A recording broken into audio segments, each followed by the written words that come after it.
সঙ্গীতশিল্পী রাহুল আনন্দের বাড়িতে আগুন লাগানো ও ভাঙচুরের ঘটনায় সাম্প্রদায়িক সহিংসতার কোনো যোগসূত্রতা নেই বলে দাবি করেছে রাহুল আনন্দের গানের দল জলের গান।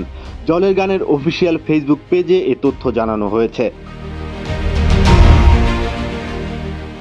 জলের গানের ভেরিফাইড ফেসবুক পেজে গতকাল 13 আগস্ট এক পোস্টে লেখা হয়, আমরা কখনোই কোথাও বলিনি এই আক্রমণ সাম্প্রদায়িক, আমরা সম্প্রীতির পক্ষে, আগামীর বাংলাদেশ সুন্দর হোক।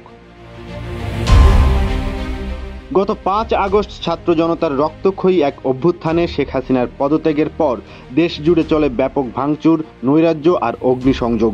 বিভিন্ন সরকারি স্থাপনা ও আওয়ামী লীগ সংশ্লিষ্ট স্থাপনায় ভাঙচুরের ঘটনার পাশাপাশি কিছু কিছু জায়গায় সংখ্যালঘুদের ওপর হামলার খবরও পাওয়া যায়।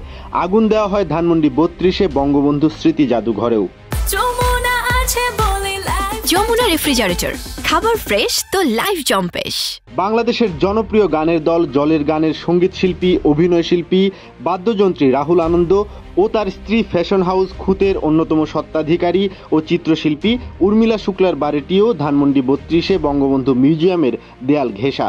সেদিন এই বাড়িটিও আগুনে পুড়ে যায়, সেই সাথে রাহুল আনন্দের 300 বাদ্যযন্ত্র পুড়ে যায় বলে জানা গেছে। এদিকে এই ঘটনাকে কেন্দ্র করে কলকাতা ও ঢাকার কয়েকটি সংবাদ মাধ্যমে সাম্প্রদায়িক হামলা হিসেবে ফলাও করে প্রচার করা হয়েছে। সেসব খবরে বলা হয়েছে, রাহুল আনন্দ ভিন্ন ধর্মের হবার কারণে তার বাড়িতে হামলা ও লুটপাট করা হয়েছে, এমনকি তাকে এক কাপড়ে বাড়ি ছেড়ে বের হয়ে যেতে হয়েছে। সামাজিক যোগাযোগ মাধ্যমেও বেশ ঝড় তুলেছে এই বিষয়টি।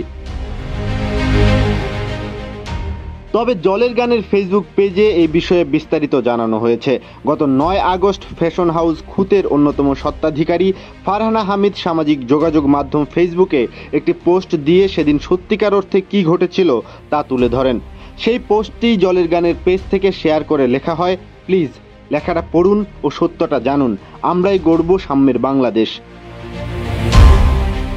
ভাইরাল সেই পোস্টে ফারহানা হামিদ লিখেছেন, রাহুলদার বাসায় আগুনের সঙ্গে তার ধর্ম, বর্ণ, জাত, সংস্কৃতির কোনো সম্পর্ক নেই, এমন গুজব না ছড়ানোর অনুরোধ করছে।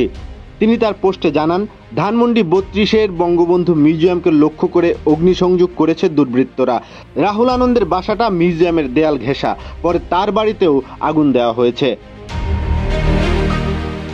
এই ঘটনায় রাহুল আনন্দ গণমাধ্যমকে বলেছেন, দেশের ভিখারি থেকে উঁচুতলার মানুষ আমাকে ভালোবাসে, আমার বাড়িতে আগুন দিতে যায়নি, এখানে হাজার হাজার মানুষের মধ্যে অতি উৎসাহীরা এটা করেছে।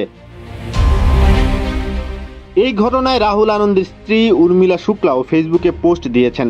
সেই পোস্টে তিনি লিখেছেন, আমি কোনো কিছু বলার মতো অবস্থায় নেই, তারা কেউ নির্দিষ্ট করে আমাদের বাড়ি পুরাতে যায়নি, চেয়েছে 32-এর এই বাড়িগুলো ধ্বংস করতে।